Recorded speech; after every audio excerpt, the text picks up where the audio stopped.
Ryan's office revenge. He called my storage facility outdated and fired me. It was the only petroleum storage complex his fleet could use within 150 miles. I'm sitting in a glass-walled conference room on the third floor of Blackwell Petroleum's corporate building, and the kid across the table hasn't looked up from his laptop since I walked in. Austin Blackwell, 27 years old, Wharton MBA. He's wearing a slim-fit charcoal suit with no tie, his version of dressing down for an oil facility, and white sneakers that cost more than my monthly truck payment. They've never touched concrete. His hair is styled with some kind of product that's already losing the fight against Texas Gulf Coast humidity. And the whole room smells like expensive cologne layered over new carpet. Through the window behind him, I can see my facility, the real one. A crane moving a section of pipeline off the Blackwell Ranger. The bright blue flash of a welding arc on the storage tank. A tug pushing a barge up the channel, its horn low and long. Men in hard hats moving with purpose across 50 acres of steel and concrete and salt water. That facility is alive. This room is not. An HR rep stands near the door, holding a tablet against her chest like a shield. She won't look at me either. Austin finally glances up. Not at my face, somewhere around my collar. Marcus, I'll get right to it. Blackwell Petroleum is transitioning to a digital-first storage model. We're entering a strategic partnership with Global Energy Solutions in Dubai for all fleet storage and facility operations going forward. He says it like he's reading a term paper. Your position, Director of Storage Operations, is being eliminated as part of that transition. He pauses, waits for me to react. I don't. Frankly, that facility down there is bleeding money. It's outdated. The overhead alone is... He waves his hand like the number doesn't matter. We're moving to a cloud-based logistics model. Modern fleet operators don't maintain their own storage facilities. It's an obsolete operational footprint. The HR rep shifts her weight. The tablet shakes slightly in her hands. Your last day is today, Austin says. HR will walk you through the separation package. I look at him for a long moment. Then I look through the window at the storage facility. 500 feet of deep water access, built to handle vessels up to Suezmax class. I rebuilt the pump systems myself in 2019, replaced the pipeline manifolds in 2021, poured the concrete on the loading dock with my own crew in 2015. 17 ships in the Blackwell fleet depend on that facility for fuel storage, transfer operations, and DOT certification. I understand, I said. That was it. 2 words. Austin's eyebrows twitched, just barely. He expected an argument, maybe a speech, maybe begging. He got 2 words and a man picking up a brown envelope from the chair beside him. I stood, walked out. The HR rep stepped aside like I was carrying something hot. My name is Marcus Thompson. Most people call me Tank. I'm 47 years old. I've been at Blackwell Petroleum for 19 years. And before that, I spent 8 years in the Navy, submarine service, reactor maintenance on nuclear subs. I learned precision the hard way, 300 feet underwater where mistakes kill people. I started as a machinist's apprentice at 27. No college degree. No certifications except the ones I earned by doing the job better than anyone who had them. Everything I know about petroleum storage systems, DOT compliance, and pipeline inspection protocols, I learned with my hands or from a manual I read on my own time in a break room that smelled like diesel and burnt coffee. Blackwell Petroleum hired me at 27 because I was the only man who answered a 3 a.m. call about a cracked storage tank on the Blackwell Pioneer and had it sealed by dawn. I drove 50 minutes in the dark, set up under work lights on the dock, and ran a full penetration weld on a fracture that would have put that vessel in a shipyard for 4 weeks if anyone else had touched it. The foreman at the time called Howard Blackwell at 6 a.m. and said, "You need to hire this one before someone else does." Every promotion since came the same way. Machinist to shift lead to facility superintendent to assistant director to director of storage operations. I'm the only DOT compliant certifier in the company. 19 years. Not one facility failed a DOT inspection on my watch, not one. The storage facility was a ruin when I first saw it. Previous operator went belly up in the mid-2000s, couldn't keep up with maintenance, couldn't keep staff, couldn't keep clients. The facility sat empty for years. Rust on every surface, pump system shot. Storage tanks cracked. The cranes hadn't moved in so long, the cables had corroded in their tracks. I spent the better part of a decade making it the best petroleum storage facility on the Texas coast. full-service transfer bay with overhead gantry cranes and welding stations I designed myself, parts warehouse stocked with components for every vessel class we operate. Fuel depot with direct pipeline access so we never have to truck petroleum in, and it cost me. Last October, Jake, my son, 16 state wrestling champion at 152 pounds, had his championship match on a Friday night. I was supposed to be there, had the date circled on the calendar in the facility office.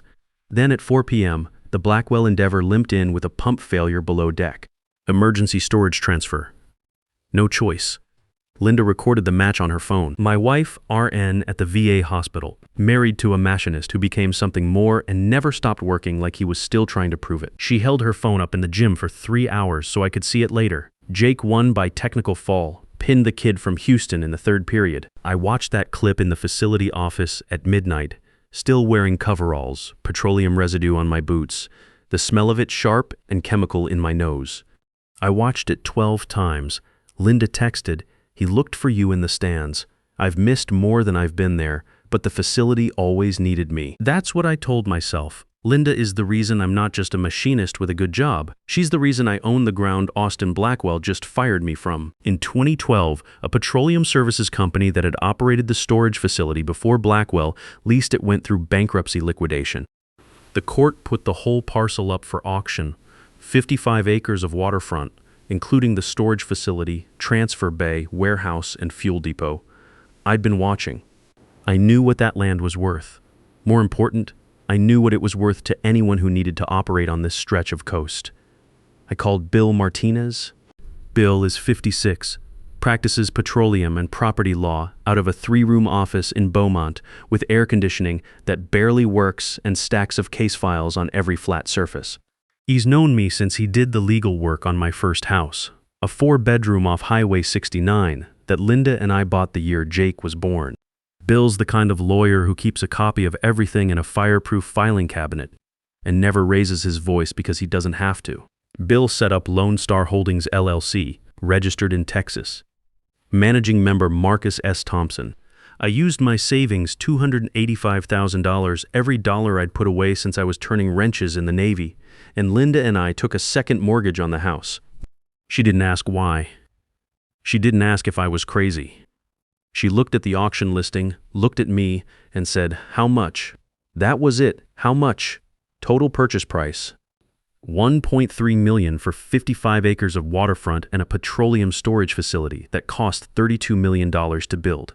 Court-supervised bankruptcy auction, arm's-length transaction recorded in Jefferson County land records. The smartest bet anyone on the Texas coast ever made.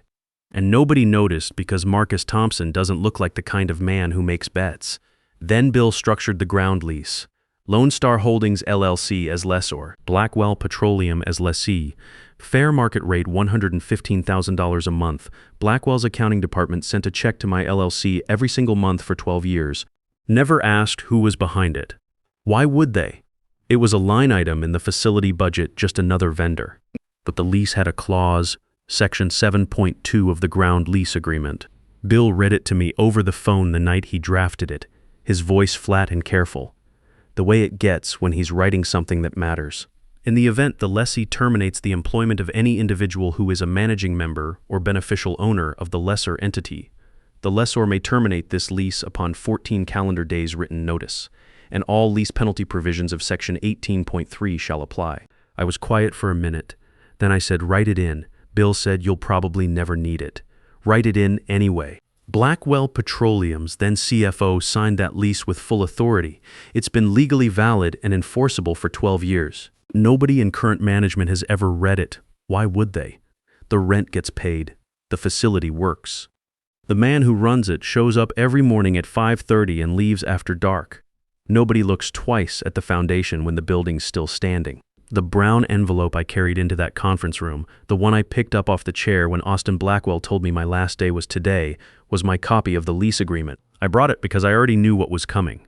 4 days before the firing, Eddie Rodriguez texted me at 11 p.m. Eddie is 44, facility foreman, been working under me for 14 years, started as a rigger, worked his way up. The kind of man who doesn't say much but remembers everything. He'd overheard Austin's assistant scheduling the meeting. The one with HR, the one in the conference room, the one that always means the same thing. His text was 2 sentences. Thursday, watch your back. I read it sitting on the edge of the bed. Linda was already asleep. Diesel, our German shepherd, 7 years old, lifted his head from the foot of the bed and watched me. I got up, walked to the closet, opened the fireproof safe. Inside, the original bill of sale from the 2012 auction stamped by the Jefferson County Clerk of Court, the ground lease, the LLC articles, and a photo of my father, a tugboat engineer who died of a heart attack on a workboat when I was 24. Never saw his son become anything. I took out the lease, set it in the brown envelope, put the envelope by the front door, then I went back to bed. Walking out of the building that afternoon, I crossed the facility one last time. The crew saw me. Hard hats turned. A welder killed his arc and lifted his hood. Nobody said anything. They knew. Eddie was standing by the gate, arms folded, jaw set so tight I could see the muscle working. He didn't speak. Neither did I. Some things don't need words between men who've worked side by side for 14 years. I stopped at the gate and looked back. The storage facility, 500 feet of deep water access, the cranes I'd rebuilt, the pump systems I'd designed, the fuel depot humming with the petroleum that kept 17 ships running. My facility, my land, my name on the deed filed in the county clerk's office for 12 years. I almost smiled.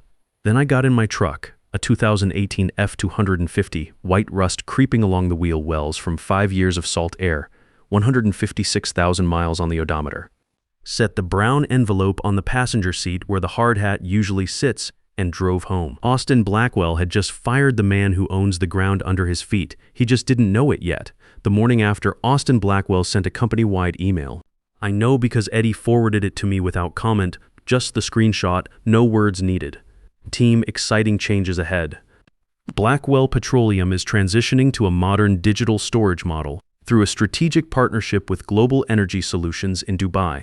This move will reduce operational overhead by 35% and position us as a globally competitive fleet operator. More details to follow as we build out our innovation roadmap. Austin Blackwell, CEO, he CC'd the board. By noon, he'd moved into my office. Eddie told me that too. Said Austin had maintenance pull down the framed facility photos I'd hung over 19 years.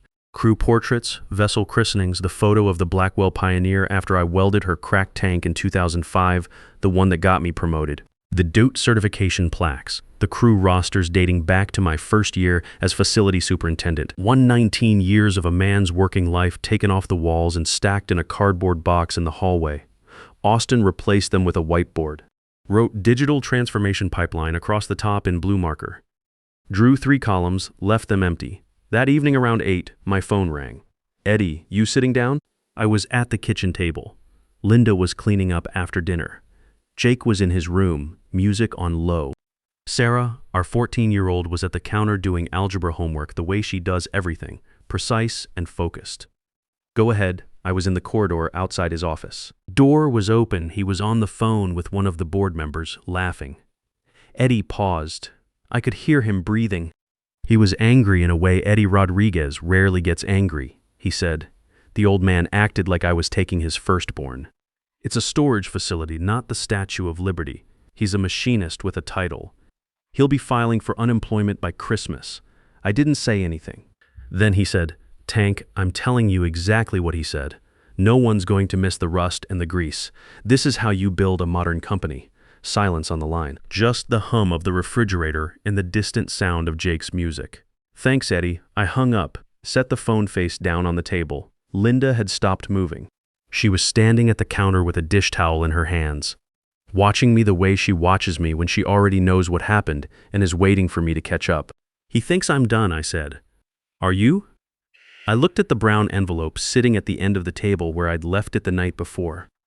Bill Martinez's business card was tucked inside the front flap. I pulled it out and set it next to my phone. No. Austin Blackwell had it all figured out. A 47-year-old with no degree, no connections outside the Texas coast, a mortgage, and 2 kids in school. Where is a man like that going to go? In Austin's world, the world of Wharton MBAs and petroleum innovation fellowships and $400 sneakers, a man like me doesn't have options. A man like me takes the separation package, updates a resume nobody's going to read, and files for unemployment by Christmas. He had no idea that I owned the ground he was standing on. He had no idea that Texas Gulf Energy had been trying to recruit me for 4 years. And he had no idea that the separation package he'd offered me wasn't even worth the paper it was printed on compared to what was sitting in a fireproof safe in my bedroom closet. Thursday morning, 7 a.m., I drove out to the boat launch on Buffalo Bayou and parked at the water's edge. Engine off, windows cracked. The air was thick and warm, smelling like marsh grass and mud, and the faint petroleum tang that rides in off the Gulf when the wind's right. I poured coffee from the thermos. Dented lid, same one I've carried since my first year at Blackwell. The coffee was black, no sugar, still hot enough to burn. It tasted like every morning for 19 years. Except this morning was different. I called Bill Martinez. He picked up on the second ring. Bill's always at his desk by 7. Has been for 25 years. Bill, he fired me yesterday. Quiet on the line, not surprised quiet. Thinking quiet. Bill doesn't waste breath on reactions. Section 7.2. Section 7.2. I'll have the notice drafted and hand-delivered to their corporate office by noon. Certified return receipt. 14 days, tank. That's what they've got. One more thing. Call Jerry Walsh at Texas Gulf Energy. Tell him I'm ready to talk. That standing offer he's had on the table for 4 years. That's the one. I'll call him before lunch. I sat there for another 15 minutes after I hung up, finished the coffee, watched the water. A workboat was heading out toward the pass. Equipment secured, engine chugging that low diesel rhythm I've heard my whole life. 12 years. I'd owned that property for 12 years, paid every tax bill, maintained every structure, and never said a word to anyone at Blackwell Petroleum. Linda knew, Bill knew. That was it. 2 people for 12 years. By noon, a courier walked into the lobby of Blackwell Petroleum's corporate headquarters carrying a legal envelope from the law office of William R. Martinez, attorney at law, Beaumont, Texas. The receptionist signed for it. Certified return receipt. She looked at the envelope, didn't recognize the sender, and routed it to legal. It sat in Helen Ward's inbox for 3 hours and 17 minutes. At 3:17 p.m., Helen opened it. Helen Ward is Blackwell Petroleum's general counsel, 46 years old, sharp, thorough. She read contracts like other people read novels, looking for the story between the lines. She's the kind of lawyer who reads every word of every document because she learned early that the words people skip are the ones that kill them. She read the notice twice. Lease termination from Lone Star Holdings, LLC, citing Section 7.2 of the ground lease agreement effective in 14 calendar days. Attached. A certified copy of the LLC's Articles of Organization and the recorded deed from the Jefferson County Clerk of Court. Lone Star Holdings, LLC. She didn't recognize the name. She assumed it was a vendor dispute. Maybe the landlord had a billing issue. Maybe someone in accounting had missed a payment. Things like that happen. You send a letter, make a call, sort it out. She pulled the original lease file from record storage, a thick folder, dusty, the tab yellowed. She opened it and found the ground lease executed 12 years ago, signed by Blackwell Petroleum's then CFO, standard commercial terms $115,000 per month. She turned to the termination provisions, Section 7.2. She read it once, then again, then a third time slower, her finger tracing the words on the page.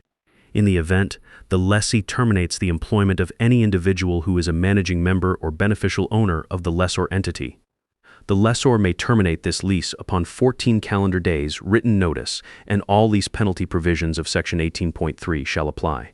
She went to her computer, Texas Secretary of State's website, entity search, typed Lone Star Holdings LLC.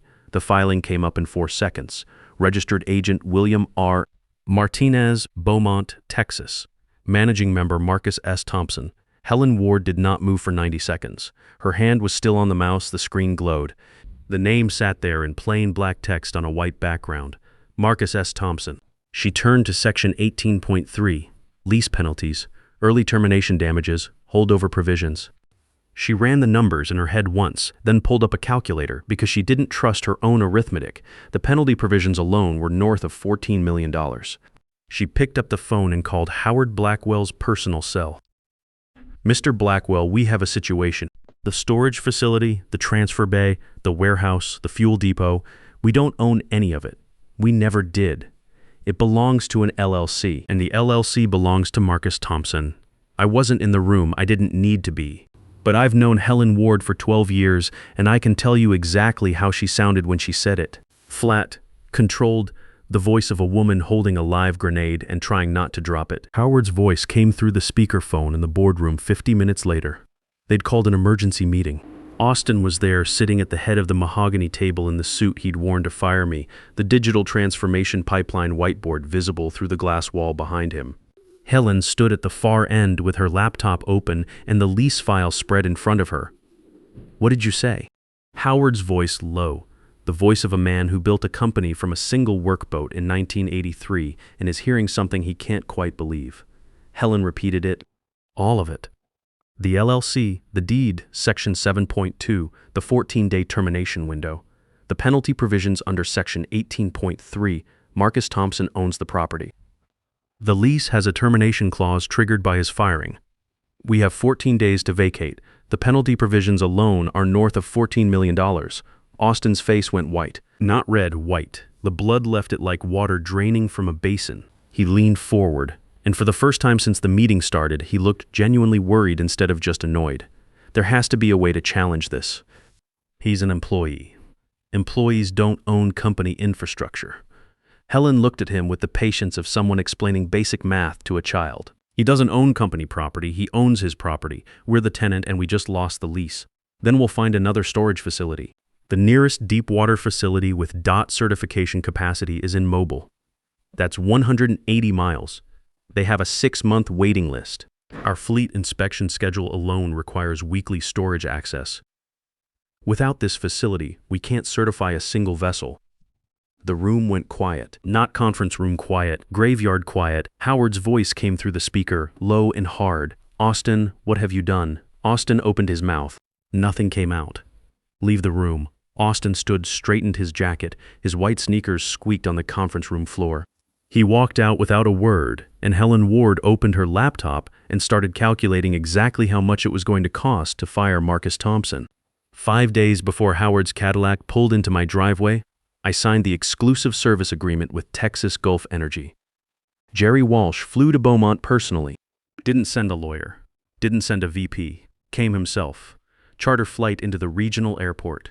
Rental car to Bill's office on Main Street.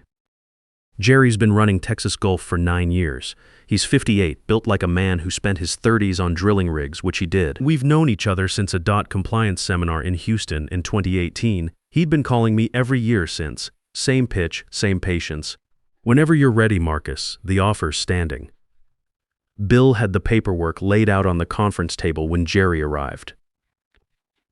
The air conditioning wheezed overhead. The deal, $52 million over 6 years. Lone Star Holdings LLC grants Texas Gulf Energy exclusive use of the deep water storage facility, transfer bay, parts warehouse, and fuel depot. Marcus Thompson named VP of Fleet Operations for Texas Gulf, overseeing all maintenance, inspection, and DOT certification for their fleet. The agreement includes a non-service clause. Article 4, Paragraph 7.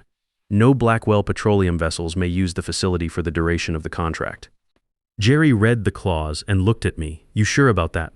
"I'm sure." He signed. I signed. Bill notarized. The whole thing took 35 minutes. Jerry shook my hand at the door. "I've been waiting 4 years for this call, Marcus. I know they have any idea what they lost.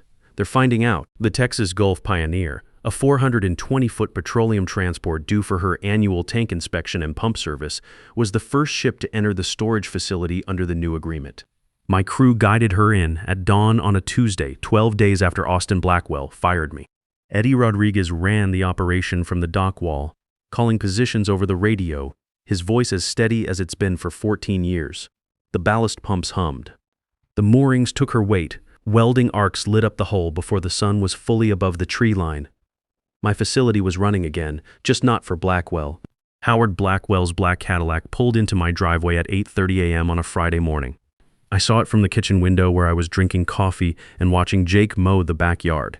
The car was waxed, the kind of clean that means someone else washes it. Howard got out slowly, caucus, polo shirt, boat shoes. The uniform of a man who built a $2.1 billion company from a single workboat and still dressed like the deckhand he used to be. No entourage, no lawyer, just an old man walking across a gravel driveway toward a house he used to think was owned by an employee. I walked out to meet him. Behind me, Jake was making perfect parallel lines across the grass, the way I taught him. Precision in everything, even cutting grass. We met near the mailbox. The air smelled like cut grass and gasoline and the particular chemical bite of fertilizer Linda had put down the weekend before. Howard looked old, not the sturdy old he'd been at the company dinner 8 years ago when he called me the best hire I ever made in front of 200 people. This was different. His shoulders were lower.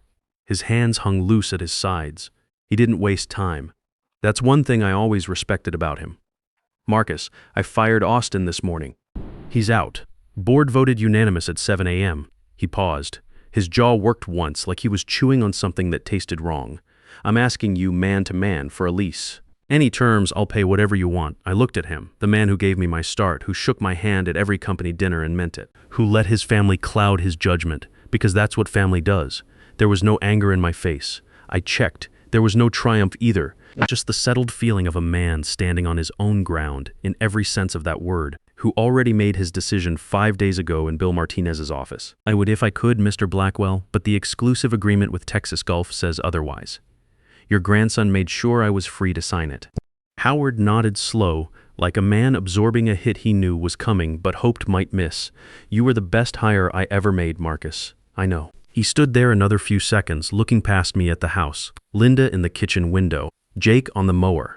The life of a man who'd been more than just an employee, and was finally free to prove it. Then he turned and walked back to his car. He paused with his hand on the door, looked at the house one more time, got in, pulled the door shut.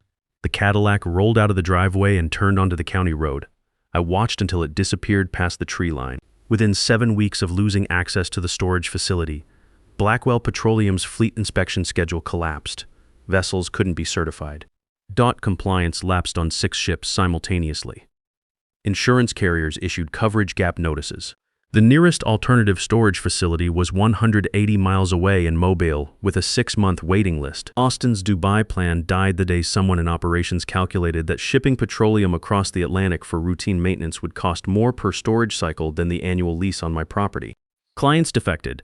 Texas Gulf offered immediate storage capacity to anyone willing to move their contracts. 9 of Blackwell's top clients switched within 4 months. $1.4 billion in contracts gone. Blackwell Petroleum's board forced a sale. The company Howard Blackwell built from a single workboat in 1983, valued at $2.1 billion in 2023, sold for 28 cents on the dollar. The buyer was a private equity firm that stripped the fleet and sold the vessels individually. Austin Blackwell's LinkedIn went dark.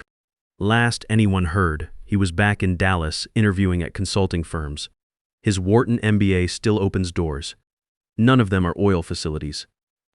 Howard sent me a handwritten letter, 2 sentences on Blackwell Petroleum letterhead. You earned every bit of it. I'm sorry I didn't see it sooner. I put the letter in the safe next to the original bill of sale from the 2012 auction and the photo of my father. Lone Star Holdings LLC collected $97 million.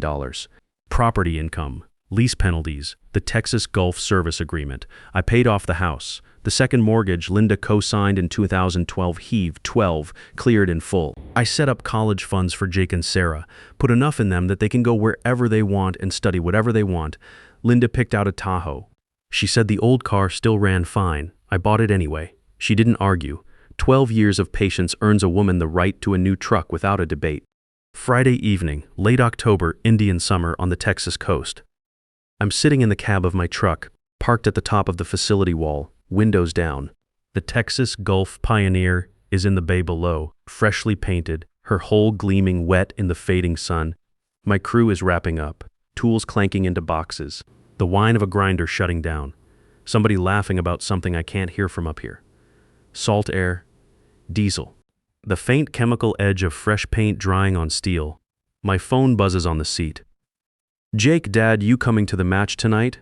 Front row, you said that last time. I'm already in the truck. I can hear him grin through the phone. He hangs up without saying goodbye. The way 16-year-olds do. I start the engine. The F-250 turns over the way it has for 156,000 miles, rough for a half second, then steady. Through the windshield, the Gulf stretches out flat and gold behind the storage facility. A workboat is heading in from the pass, riding low, equipment secured. My facility, my tanks, my name on the deed, right where it's been for 12 years. I pull out of the lot and head for the high school, windows down, salt air and cut grass, and the distant sound of a marching band warming up. Some men build empires on paper. I built mine on 55 acres of waterfront and a welding torch. Turns out paper burns. Steel doesn't. If you've ever been underestimated by someone half your age who thinks experience doesn't matter, you know exactly how this felt. Every skilled tradesman, every veteran, every man who's built something real with his hands has faced that moment when some kid in a suit decides your decades of knowledge are obsolete. The difference is preparation. While they're talking about innovation pipelines, you're reading the fine print. While they're planning your replacement, you're positioning for theirs. The men who survive aren't the loudest or the youngest. They're the ones who understand that real power isn't given in a title. It's earned through competence and secured through patience.